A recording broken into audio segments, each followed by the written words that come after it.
உங்ககிட்ட வெறும் 50 பைசா மட்டும்தான் இருக்கு. உங்களை காப்பாற்ற யாரும் இல்லை. 2 குழந்தைங்க பசியில் அழுதுட்டு இருக்காங்க. இந்த மாதிரியான ஒரு சுச்சுவேஷன்ஸ்ல நீங்க நம்மளுடைய வாழ்க்கையே முடிஞ்சிருச்சு அப்படின்னு அழுதுட்டு உட்காந்துருப்பீங்களா?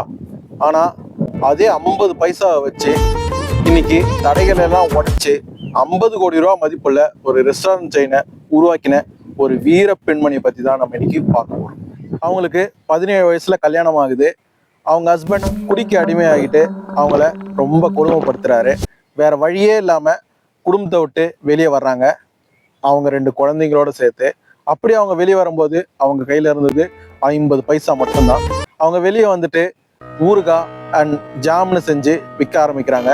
கொஞ்ச நாள் கழிச்சு மெரினா பீச்சில் ஒரு தள்ளுவண்டி கடையில் டீ காப்பி விற்க ஸ்டார்ட் பண்ணுறாங்க. பிகினிங் ஸ்டேஜில் அவங்கள நிறைய பேர் ஏளனமாக பார்த்தாங்க. ஒரு பெண்ணா அவங்க வியாபாரம் பண்ணிட்டு இருக்க சொல்ல அவங்களுக்கு பல கஷ்டங்களை கொடுத்தாங்க. ஆனால் அவங்க எதுக்குமே அஞ்சலை. கஷ்டப்பட்டு அவங்களுடைய கைப்பக்கத்தையும் உழைப்பையும் நம்பி வேலை பார்த்தாங்க. அது அவங்கள நெக்ஸ்ட் ஸ்டேஜ் கொண்டு போச்சு. அடுத்து அவங்க கொஞ்சம் கொஞ்சமாக கேட்ரிங் ஆர்டர் எடுத்து பண்ண ஆரம்பித்தாங்க. இப்போ இன்னைக்கு தமிழ்நாட்டிலேயே பல பிரான்ச் இருக்கக்கூடிய ரெஸ்டாரண்ட்டாக அதை மாற்றிருக்கிறாங்க. அந்த வீர பெண்மணி தான் பாட்ரிசியா நாராயணன். நண்பா, இந்த உலகத்துல உன்னை சுத்தி இருக்கிறவங்க எல்லாரும் கதவை மூடும்போது நீயே தான் உனக்கான பாதையை உருவாக்கி ஆகணும். இந்த உலகம் இது உன்னால முடியுமான்னு கேட்கும்போது இதை நான் கண்டிப்பா முடிச்சு காட்டுறேன் அப்படின்னு சொல்லி கெத்தா நின்று ஒர்க் பண்ண ஸ்டார்ட் பண்ணு.